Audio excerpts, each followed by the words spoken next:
Good morning everyone. मैं आशा करता हूँ कि आप सभी बिल्कुल ठीक होंगे और घर पे इन जो छुट्टियां हैं उनका आनंद ले रहे होंगे। तो चलिए, इससे पहले एक छोटी सी रिक्वेस्ट करना चाहता हूँ आप सभी से कि आप पीछे जो हल्का फुल्का साउंड सुन सकते हैं, आप उसे इग्नोर करें और जो मैं आपको बताना चाहता हूँ उस पर ज़्यादा फोकस रखें। तो चलिए हम बिना किसी देरी के शुरू कर लेते हैं। हमारा जो पहला चैप्टर है उसका नाम है न्यूट्रिशन इन प्लांट्स, पौधों में पोषण। तो यानी कि पौधों में जो पोषण है किस तरह से होता है, ठीक है। तो हम पढ़ना शुरू कर लेते हैं। पहले है all organism needs energy for their movement and activities. जितने भी लिविंग ऑर्गेनिज्म है, जिंदा चीज़ें हैं, उन्हें मूवमेंट के लिए, चलने फिरने के लिए या फिर कोई भी एक्टिविटी, कोई भी कार्य करने के लिए ऊर्जा की आवश्यकता होती है। The source of energy of organism is food. Food is utilized by the body to get energy. जितने भी लिविंग ऑर्गेनिज्म हैं उन्हें काम करने के लिए, मूवमेंट करने के लिए ऊर्जा की आवश्यकता होती है। और जो सोर्स ऑफ एनर्जी है, जहाँ से ये एनर्जी हमें मिलती है, हमें मतलब ऑर्गेनिज्म को, कोई भी ऑर्गेनिज्म है, वो फूड है, भोजन है। Food is utilized by the body to get energy. Food जो है यूज़ होता है बॉडी को एनर्जी के लिए। मतलब अगर हम खाना खाएंगे तो हमें एनर्जी मिलेगी। आप समझ सकते हैं। देखिए, अगर आप एक दिन खाना नहीं खाएंगे, आप खुद को वीक महसूस करेंगे, कमज़ोर महसूस करेंगे, आप कोई भी काम करने की खुद में क्षमता नहीं रख सकेंगे। आपको लगेगा कि नहीं, मुझे एनर्जी चाहिए काम करने के लिए। फिर उसके बाद आप क्या करेंगे, आप कुछ खाएंगे। खाने के बाद आपको महसूस होगा कि हाँ, अब मैं कुछ कर सकता हूँ, क्योंकि खाने से हमें क्या मिलती है, एनर्जी। थोड़ा आगे बढ़ते हैं। The process of intake of food and its utilization by the body of an organism is known as nutrition. जितने भी लिविंग ऑर्गेनिज्म हैं, ठीक है, इनको भोजन को ग्रहण करने के बाद उसका यूटिलाइज करना, जो भी भोजन वो खाते हैं उसका यूटिलाइज करना किसी भी ऑर्गेनिज्म द्वारा, उसको क्या बोलते हैं, न्यूट्रिशन बोलते हैं। क्या बोलते हैं, nutrition. Carbohydrate, fats, protein, vitamin and mineral are different component of food. जो कार्बोहाइड्रेट है, फैट है, प्रोटीन है, विटामिन है और मिनरल है, ये कंपोनेंट है फूड के। फूड में इन सभी चीज़ों का होना ज़रूरी है। अगर सभी चीज़ों का, देखिए, हो सकता है किसी में सभी चीज़ें होंगी, किसी में एक होंगी, दो होंगी, तीन होगी, लेकिन अगर कोई ऐसी चीज़ है जिसमें इनमें से कुछ भी नहीं है तो वो फूड नहीं होगा, ठीक है। अगर मान लो आप कुछ भी खा रहे हैं, उसमें कार्बोहाइड्रेट, फैट, प्रोटीन, विटामिन या मिनरल नहीं है, तो हम उसे फूड नहीं कहेंगे। हम फूड उसे ही कहेंगे जिनमें ये चीज़ें मौजूद हो या इनमें से चीज़ें मौजूद हों। These are called nutrition present in our body. और ये वो न्यूट्रिशन है जो हमारी बॉडी में पाए जाते हैं। The body needs food to grow, repair damaged tissues, to drive energy and carry out life sustaining process such as reproduction and exertion. देखिए, ये हमारी बॉडी को ग्रो करने के लिए, ग्रोथ करने के लिए, रिपेयर करने के लिए डैमेज टिश्यू को और एनर्जी को ड्राइव करती है। कैसे, जो हमारी जो लाइफ है, हमारी सस्टेंस करने के लिए, बरकरार रखने के लिए, हमें ज़िंदा रखने के लिए, और हमारी जो रिप्रोडक्शन है या एक्सर्शन के काम के लिए हमें भोजन की ज़रूरत होती है और हमें उस भोजन से मिलती है एनर्जी। चलिए अब आगे बढ़ते हैं। अब मोड ऑफ न्यूट्रिशन क्या पढ़ेंगे हम, मोड ऑफ न्यूट्रिशन। न्यूट्रिशन दो प्रकार के होते हैं। न्यूट्रिशन दो प्रकार के होते हैं। The first one is autotrophic nutrition, दूसरा हेटेरोट्रोपिक न्यूट्रिशन। अब ये ऑटोट्रोपिक न्यूट्रिशन क्या होता है, देखिए, आपने कई बार सुना होगा कि ये ऑटोमेटिक है ना। तो इस ऑटो का मतलब क्या है, देखिए, ऑटो का मतलब होता है खुद। क्या होता है, खुद। The word autotrophic is derived from the Greek word auto means, अच्छा, जो ऑटोट्रोपिक है ये हमें ग्रीक वर्ड से, ग्रीक लैंग्वेज से मिला है। जो ऑटोट्रोपिक है वो एक ग्रीक वर्ड है जिसमें ऑटो का मतलब होता है, सेल्फ। ऑटो का मतलब होता है सेल्फ, और ट्रोफी का मतलब होता है न्यूट्रिशन। ट्रोफी का क्या मतलब होता है, ट्रोफी का मतलब होता है nutrition. So autotrophic nutrition is the mode of nutrition in which an organism prepare its own food for simple inorganic substance such organisms are called autotroph। मुझे पता आपको पढ़ के लग रहा हो पता नहीं क्या है सब ऊपर से, देखिए ध्यान से सुनिए, एक बार बताऊंगा तो, कि ऑटोट्रोपिक का मतलब वो होता है कि जो भी ऑर्गेनिज्म अपना खाना खुद ही बना ले, जो भी ऑर्गेनिज्म अपना खाना खुद ही बना ले, उन्हें क्या बोलेंगे हम? ऑटोट्रोपिक्स। समझ में आया? जो भी ऑर्गेनिज्म अपना खाना खुद ही बना ले उन्हें हम बोलेंगे ऑटोट्रोपिक। समझ में आया आप सभी को? मैं उम्मीद करता हूँ आपको आया होगा समझ में। तो चलिए हम आगे पढ़ लेते हैं। अब उसके बाद आए autotrophic nutrition. Autotrophic nutrition is found in plant. Autotrophic nutrition plants में पाया जाता है। अब कुछ में से आप में से कुछ लोग सोच रहे हैं ना कि नहीं सर, हम तो अपना खाना खुद ही बना लेते हैं, हमारी मम्मी अगर घर पे नहीं होती तो हम अपना खाना खुद ही बना लेते हैं। बेटा देखो, अगर तुम खाना खुद कैसे बनाओगे मुझे पता है, तुम उस खाने को व्यवस्थित करोगे। सिर्फ तुम्हें अनाज कहीं और से लेकर आना पड़ेगा, समझते हो? तुम सब्जियां लाओगे, तुम बना बनाया खाना लाओगे। क्या तुम आलू खुद से उगाओगे? आई मीन टू से, तुम्हारे पास शक्ति तो नहीं है ना जादुई कि तुम ऐसे चुटकी बजाओगे और आलू आ जाएगा तुम्हारे हाथ में, ठीक है? फिर तो मिर्च चाहिए होगी, चुटकी बजाओगे दोबारा मिर्च आ जाएगी, ऐसा नहीं ना। यानी कि आप डिपेंडेंट है दूसरों पर, आप डिपेंडेंट हैं दूसरों पर, पेड़ पौधों पर, अगर आप शाकाहारी हैं तो, ठीक है? तो ऑटोट्रोपिक न्यूट्रिशंस सिर्फ पौधों में पाया जाता है। Plant have green coloured pigment. ये जो प्लांट है उनमें ग्रीन कलर का पिगमेंट होता है जिसे बोलते हैं क्लोरोफिल। जिसे क्या बोलते हैं? क्लोरोफिल। एक बार दोबारा बोलिए सभी, क्लोरोफिल। क्या बोलते हैं हम इसे? क्लोरोफिल। अब क्लोरोफिल करता क्या है? Which help them to prepare carbohydrate food from water and carbon dioxide in the presence of sunlight. अब क्लोरोफिल क्या करता है? क्लोरोफिल करता है प्रिपेयर करने में कार्बोहाइड्रेट यानी कि भोजन, फूड, फ्रॉम किससे? पानी से और कार्बन डाइऑक्साइड से, प्रेजेंस ऑफ सनलाइट। अब मुझे लगता है कि आप जैसे इन तीनों को पढ़ा आपके दिमाग में कुछ आया होगा, है ना? और वो वर्ड होगा फोटोसिंथेसिस। हाँ, फोटोसिंथेसिस। आपको बताना फोटोसिंथेसिस क्या होता है? फोटोसिंथेसिस मीन टू से the process of making food by the plant is called photosynthesis. पौधों द्वारा खुद का खाना बनाने की जो प्रोसेस है उसे हम बोलते हैं फोटोसिंथेसिस। क्या बोलते हैं हम? फोटोसिंथेसिस। चलिए अब थोड़ा आगे बढ़ते हैं और इस फोटोसिंथेसिस के बारे में हम आगे विस्तृत पढ़ेंगे पूरा, ठीक है? अब आगे देख लेते हैं। अब आया हमारा हेटरोट्रोपिक न्यूट्रिशन। क्या आया? Heterotrophic nutrition. अच्छा देखिए, ऑटो का मतलब क्या हुआ? जो खुद ही अपना खाना न्यूट्रिशंस बना लेते हैं ना। और हेटरोट्रोपिक न्यूट्रिशन क्या होता है? अच्छा मतलब हेटरोट्रोपिक न्यूट्रिशन में क्या होता है कि ये जो है डिपेंडेंट होते हैं दूसरों पर। ऐसे ऑर्गेनिज्म जो दूसरों पर डिपेंडेंट है उसे क्या बोलेंगे? Heterotrophic. The mode of nutrition, एक ऐसा न्यूट्रिशन का नोड जिसमें ऑर्गेनिज्म जो है न्यूट्रिशन डिपेंड होता है अदर ऑर्गेनिज्म पर, दूसरे ऑर्गेनिज्म पर डिपेंड होता है। हेटरोट्रोपिक न्यूट्रिशन मिनटू से, देखो हेटरो का क्या मतलब हुआ? देखो हेटरो मिनटू से अदर, न्यूट्रिशन आपने पढ़ ही लिया हुआ, ठीक है? चलिए, तो हेटरोट्रोपिक न्यूट्रिशन मतलब जो अदर पर डिपेंड हो। The organism which feed through heterotropic mode nutrition is called heterotrophs sorry। अब जो ऑर्गेनिज्म दूसरों ऑर्गेनिज्म पर डिपेंडेंट होकर खाते हैं, ठीक है, उन्हें क्या बोलते हैं हम? हेटरोट्रोप्स बोलते हैं। क्या बोलते हैं? हेटरोट्रोप्स बोलते हैं। अब आगे पढ़ लेंगे। देखिए, animal and human beings are heterotroph. Animal जो हैं और ह्यूमन बीइंग्स, इंसान जो है वो हेटरोट्रोप्स हैं।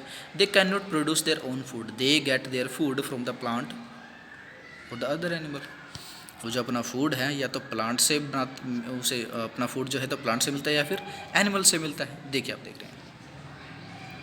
अब autotropic nutrition in plant, most of the plant are autotrophic.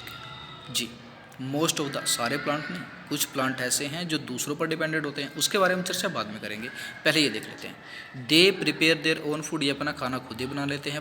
Plant do it through the process of photosynthesis. ये जो प्लांट है अपना खाना बनाते हैं, वो कैसे बनाते हैं? वो बनाते हैं फोटोसिंथेसिस से। कैसे बनाते हैं? फोटोसिंथेसिस से। चलिए, इससे पहले एक छोटा सा इंटरेस्टिंग सा फैक्ट पढ़ेंगे जो आपको जानकर अच्छी होगी। देखिए, आपने देखा होगा, अब क्वेश्चन ये है कि why plant and tree appear green. और जो प्लांट है या ट्री है वो ग्रीन अपीयर क्यों, मतलब जो प्लांट है ना, ट्री है, वो हरे क्यों दिखते हैं? इसका आंसर है क्लोरोफिल। इसका क्या आंसर है? इसका आंसर है क्लोरोफिल। चलिए मैं इसको ब्लू कलर से करता हूँ। इसका आंसर क्या हुआ? क्लोरोफिल।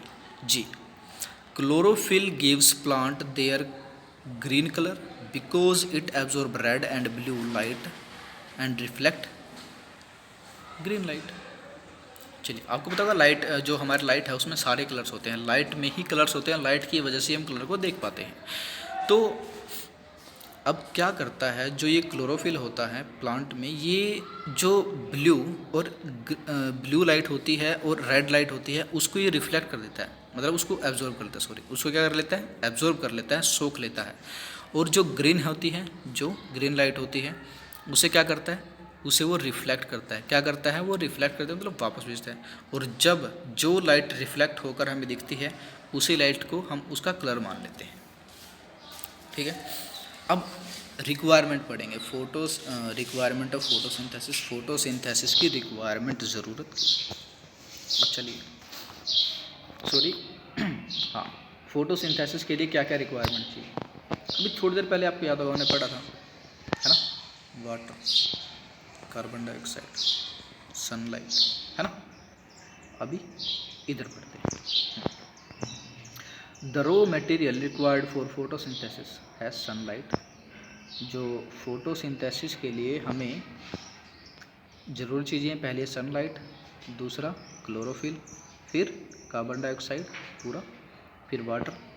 ठीक है, और photosynthesis will not take place in the absence of this. अगर इनमें से, अगर इसमें से, सनलाइट में से, क्लोरोफिल में से, कार्बन डाइऑक्साइड में से, या फिर वाटर में से अगर एक भी चीज़ मौजूद ना हो तो फोटोसिंथेसिस नहीं हो सकती। ठीक है, पेड़ पौधे बिल्कुल मना कर दें कि सरकार ऐसा है, फोटोसिंथेसिस नहीं हो पाएगी, आप जो मर्जी कर लें। तो हमें फोटोसिंथेसिस कैसे करवानी होगी? जब सारी चीज़ें, इनमें से जो भी ये चीज़ें हैं, अगर सारी चीज़ें होंगी तो ही फोटोसिंथेसिस हो पाएगी, तो ही फोटोसिंथेसिस हो पाएगी। अब चलिए सनलाइट के बारे में पढ़ते हैं। अब सनलाइट क्या है? सनलाइट, जी, सन की जो लाइट है उसे क्या बोलते हैं? सनलाइट बोलते हैं। तो sunlight is an essential requirement for the process of photosynthesis. Sunlight essential requirement है, बहुत ज़रूरी रिक्वायरमेंट है, किसके लिए? फोटोसिंथेसिस के लिए।